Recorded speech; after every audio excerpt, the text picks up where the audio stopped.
Viral হওয়া video আপনারা দেখছেন জলপাইগুড়ির ময়নাগুড়ির ছবি, যেখানে সব থেকে বেশি ক্ষতিগ্রস্ত হয়েছে যে এলাকা ঝড়ের তাণ্ডব, এবং এই তাণ্ডব ইতিমধ্যেই 4 জনের মৃত্যুর খবর রয়েছে এবং আহত হয়েছেন বহু মানুষ, বহু বাড়ি ক্ষতিগ্রস্ত হয়েছে। শুধু জলপাইগুড়ি নয়, একই সঙ্গে ঝড়ের প্রভাব পড়েছে আলিপুরদুয়ার এবং কোচবিহারেও। রাজা চট্টোপাধ্যায়, সরাসরি কথা বলবো। রাজা, যেটা জানা যাচ্ছে ইতিমধ্যেই ঝড়ের তাণ্ডবে 4 জনের মৃত্যু হয়েছে, বহু মানুষ আহত হয়েছেন এবং ময়নাগুড়ি এলাকা সব থেকে বেশি ক্ষতিগ্রস্ত। তুমি এই মুহূর্তে ঠিক কোথায় রয়েছো, আর ঝড়ের এই তাণ্ডবের পর কি পরিস্থিতি এখন সেখানকার? দেখো, প্রশাসন সূত্রে যেটা খবর, এই মুহূর্তে কিন্তু যেটা খবর পাওয়া যাচ্ছে, অফিসিয়ালি 4 জনের মৃত্যুর ঘটনা ঘটেছে। তার মধ্যে একজন জলপাইগুড়ি শহরের সেনপাড়ার বাসিন্দা। তুমি যে ছবিটা দেখলে, ঠিক 3:30 নাগাদ এই ঘূর্ণিঝড় শুরু হয়। 10 মিনিটের তাণ্ডবে তছনছ করে দেয় জলপাইগুড়ি সদর ব্লকের সেনপাড়া এবং ময়নাগুড়ির বার্নিশ এলাকা। তুমি দেখতে পেলে ছবি যে এখানে কিন্তু বার্নিশেও কিন্তু ব্যাপক ক্ষতিগ্রস্ত হয়েছে।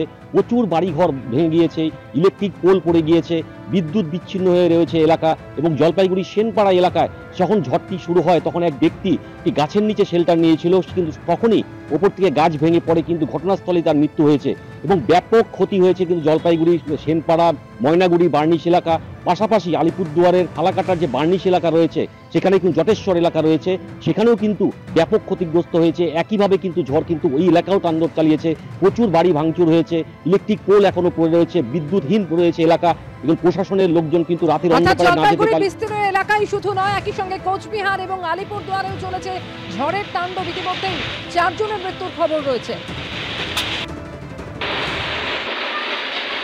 এছাড়াও জানা যাচ্ছে যে জলপাইগুড়িতে বজ্রবিদ্যুৎ সহ বৃষ্টির সতর্কতা আগামী 2-3 ঘন্টায় কোচবিহার এবং আলিপুরদুয়ারেও একই রকম সতর্কতা জারি করা হয়েছে। চঞ্চল মিত্র, কথা বলবো, আমাদের প্রতিনিধি রয়েছেন এই মুহূর্তে টেলিফোন লাইনে। চঞ্চল, কি জানা যাচ্ছে আবহাওয়া দপ্তর সূত্রে, কেন এই দুর্যোগ?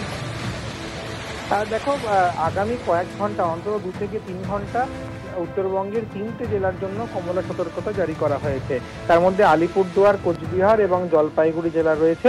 এই 3 জেলার জন্য আগামী 2 থেকে 3 ঘন্টা কমলা সতর্কতা থাকছে। সেখানে বজ্রবিদ্যুৎ সহ বৃষ্টি হবে, সঙ্গে 40 থেকে 50 কিলোমিটার বেগে ঝোড়ো হাওয়া বইবে।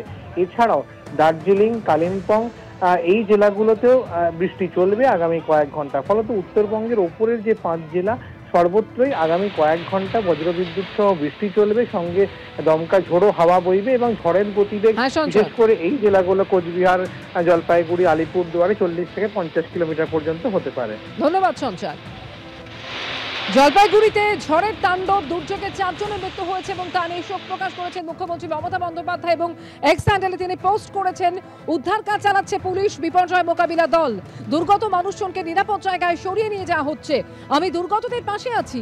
আশা করি জেলা প্রশাসন পর্যাপ্ত ত্রাণের ব্যবস্থা করবে।